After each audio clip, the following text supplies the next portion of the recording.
Hi అందరికీ నమస్కారం అండి. Welcome back to Sharath updates YouTube channel. Telangana రాష్ట్రంలో పెన్షన్ రేపు జమ చేసే జిల్లాలు ఏవేవో, అలాగే ఏ కేటగిరీ వారికి ఈ పెన్షన్ డబ్బులు రేపు జమ చేయబోతున్నారు అనేది ఈ వీడియో ద్వారా మనం తెలుసుకునే ప్రయత్నం అయితే చేద్దాం. దీనికి మీరు చేయాల్సింది వీడియోని ఎక్కడా కూడా స్కిప్ చేయకుండా పూర్తి వరకు చూసే ప్రయత్నం అయితే చేయండి. పూర్తి వరకు చూస్తేనే ఈ వీడియోలో ఉన్న సమాచారం మీకు పూర్తిగా అర్థమవుతుంది.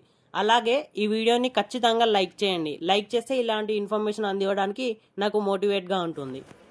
దాంతోపాటు ఛానల్ని సబ్స్క్రైబ్ చేయండి. రాష్ట్రంలో చేయూత సామాజిక పెన్షన్ల కింద 2024-25 ఆర్థిక సంవత్సరంలో లబ్ధిదారులకు మొత్తంగా 10,500 కోట్లు, మార్చి నెలలో చెల్లించాల్సిన 982 కోట్లు కలిపి అందజేసినట్టు సామాజిక ఆర్థిక సర్వే 2024-25లో ప్రభుత్వం తెలిపింది. 2024-25 బడ్జెట్లో ఈ పెన్షన్ల కోసం 14,628 కోట్లు కేటాయించిన విషయం తెలిసిందే. 2025-26 వార్షిక బడ్జెట్లో పెన్షన్లకు 14,861 కోట్లు కేటాయించింది.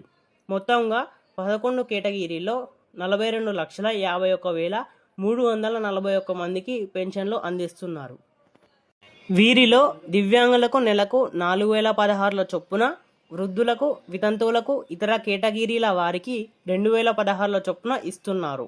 అయితే కాంగ్రెస్ ఎన్నికల హామీ ప్రకారం వృద్ధులకు, ఇతర కేటగిరీల పెన్షన్లకు 2,016 నుండి 4,016లకు, అలాగే దివ్యాంగులకు 4,000 నుండి 6,000కు పెంపుదలను, ఈ పెన్షన్ పెంపుదలను ఎప్పటి నుండి అమల్లోకి వస్తుందనే దానిపై స్పష్టత రావడం లేదు.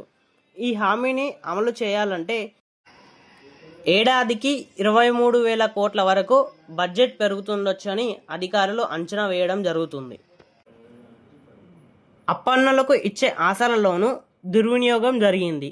రాష్ట్ర వ్యాప్తంగా పెద్ద మొత్తంలో ప్రభుత్వ ఆదాయానికి గండిపడింది. సెర్ఫ్ తనిఖీల్లో భాగోతం వెలుగులోకి వచ్చింది.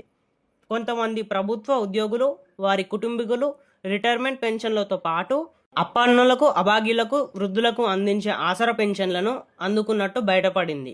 రాష్ట్ర వ్యాప్తంగా మొత్తం 5,650 మంది అటు ఉద్యోగ పెన్షన్లతో పాటు ఆసరా పెన్షన్లు అందుకున్న జాబితాలో ఉన్నట్టు ఇటీవల సెర్ఫ్ సర్వేలో వెల్లడైంది.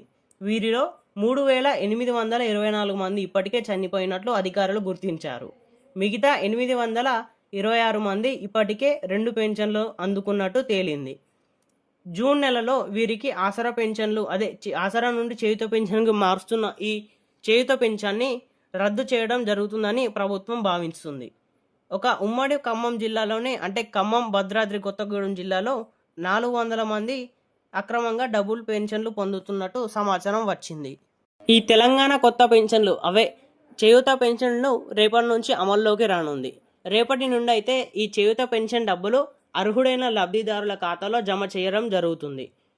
పాత ఆసరా పెన్షన్ను చేయూత పెన్షన్గా మార్చి 2,016 పొందుతున్న వారికి 4,016, అలాగే 4,016 పొందుతున్న వారికి 6,016 చొప్పున ఈ 2,000ను పెంచి రేపైతే జమ చేయడం జరుగుతుంది అని ప్రభుత్వం తెలిపింది. కాగా ఈ ఆసరా పెన్షన్ను చేయూత పెన్షన్గా మారుస్తామని వాళ్ళు ఎన్నికలలో హామీ ఇచ్చిన విషయం తెలిసిందే. మరెన్నో ఇలాంటి చేయూత పెన్షన్ గురించి లేటెస్ట్ అప్డేట్స్ కోసం మన ఛానల్ని సబ్స్క్రైబ్ చేయండి. వీడియోలో కొంచెమైనా ఇన్ఫర్మేషన్ తెలుసుకున్నట్టు అనిపిస్తే వీడియోని ఖచ్చితంగా లైక్ చేసి మీ మిత్రులకు షేర్ చేయండి.